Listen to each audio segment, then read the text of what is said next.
2022 drama thriller starring Oscar winner Eddie Redmayne and actress Jessica Chastain, The Good Nurse. This film is based on true events. 1996. Nurse Charlie was fired from the hospital due to medical malpractice. This is the 9th hospital he has changed hospitals after a lot of running around. In 2003, he moved to a new hospital and took on a new role in the intensive care unit. A colleague, Amy, was a dedicated single mother. She took care of her new colleague, Charlie, and explained everything that needed to be done. During this time, Anna, who was highly burned in the ICU, woke up.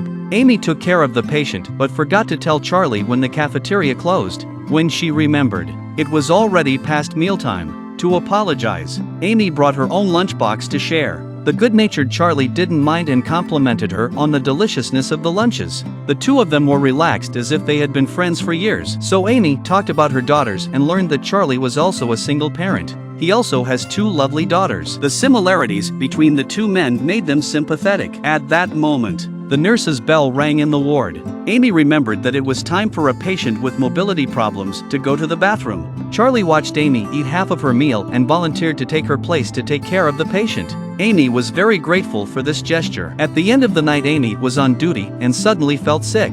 Charlie noticed the abnormality and went to ask Amy about her heart condition. But because she was 4 months short of the time she needed to work to get insurance, she had to grit her teeth and stick to her post. And Charlie was willing to cover for her. Before she knew it, their relationship had grown even further. Despite Amy's unfailing watchfulness at night, seriously injured Anna still did not survive. The autopsy results were due to adverse drug reactions. The detectives who came to hear the news took it very seriously.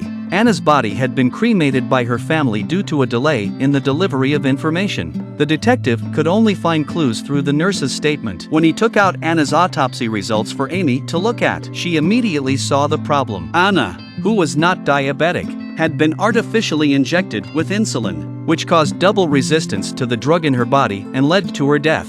Seeing that Amy's analysis was not flawed, the detective suddenly led the conversation to Charlie. Amy said that Anna died during the day. She and Charlie were both on the night shift, and Charlie was too kind to do such a heartless thing. At night, Amy was involved in an emergency. Suddenly she had a heart attack and collapsed by the medicine cabinet. With no money to buy medicine, she had to sit and wait until she recovered. Charlie saw the situation but did not hesitate to take the medicine to save the emergency. Amy weakly accepted the medicine Charlie handed over. In a short time she recovered. Amy was very resistant to such drug theft. Charlie didn't care and revealed that there was a loophole in the medicine cabinet. The drawer would still be open as long as it was cancelled later. Charlie then gently reassured Amy and promised to help her through the difficult time. Amy is touched by the kindness of her colleague and acquiesces to his actions. Amy's condition worsened due to overwork. With Charlie's encouragement, she finally found the courage to confess her illness to her daughter. Charlie's reliability made Amy unconsciously dependent on him. During the night shift, the hospital saw a woman, Kelly,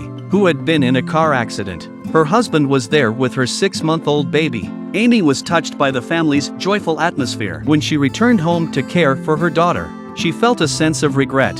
When Amy was back on duty, she found that Kelly had become confused overnight. Although Amy notified her husband first, the struggling couple didn't even get to see each other one last time. Amy held the baby in her arms and looked at the man crying beside her bed with mixed feelings. This time, the patient also died because of resistance to the artificial injection of islets and other drugs in his body. Are things really that coincidental? When the detective approached Amy again, she still did not want to suspect Charlie. The detective did not force the issue. He only revealed that Charlie had changed hospitals 9 times. So Amy asked her girlfriends from other hospitals to confirm but learned a horrible rumor. That he was responsible for death. That he OD'd someone. With what? They found insulin in a dead guy's saline bag. They found it in a few pinpricks and the ones in the store.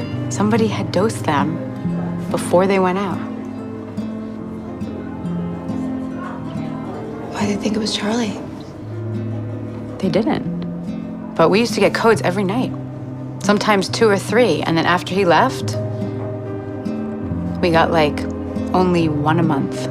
Amy exhaled sharply after hearing it. She couldn't help but think of the recent hospital outbreak. Inwardly, she became wary of Charlie. Amy ran into the infusion belt storage room for confirmation. Sure enough, after a search, she found an IV. tape with a needle hole in it. Amy suddenly collapsed with such excitement. When she opened her eyes, it was Charlie's concerned eyes. Amy, but found herself because of the barrier, cannot look at Charlie. So she decided to help the detective to reveal the true face of Charlie hidden under the hypocritical face. This is a true story of a nurse who killed 300 patients in 16 years by changing 9 hospitals. In order to catch him, a man painfully dug up his new wife's freshly buried coffin from the grave again, just to help the detective figure out the real cause of his wife's death. This will also be a key step in catching the serial killer. Meanwhile, Amy began to secretly gather evidence of Charlie's crimes. She uses her position to monitor his movements. After Charlie hooks up a patient to saline, Amy, who was hiding, decided to give the patient a new bag after he left.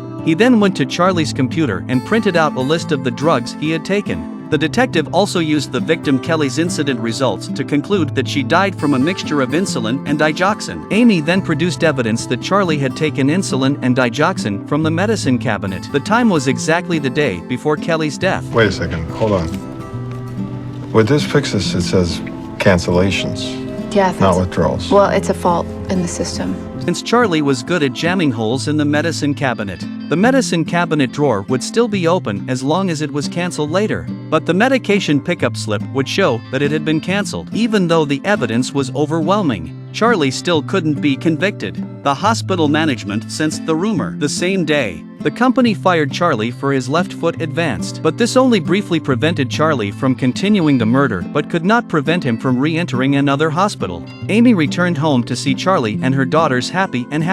But inside she was filled with fear. She suppressed her emotions and turned a lost Charlie away from the house. In order to stop Charlie from harming others, Amy is asked by the detective to regroup and meet Charlie for dinner. Her mission this time is to lead Charlie to confess to the crime. At this time is immersed in the joy of finding a new job. Amy brought up the news that the hospital had wrongly accused Charlie of causing the death of a patient by misuse of drugs. But Charlie's sensitive nerves were touched. He simply left his seat with a cold face. The detective immediately decided to pursue Charlie. In the face of interrogation, he broke down on the spot and shouted not to cooperate with the detective's work, until Amy arrived in a hurry. She asked the detective to unlock the handcuffs and then gently draped her jacket over Charlie's bare skin. A friend's concern warmed his body and mind. Amy tenderly recounted the details of their relationship, sincerely apologizing for her deceitful behavior towards Charlie.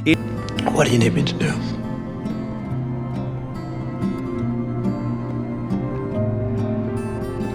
Tell the truth.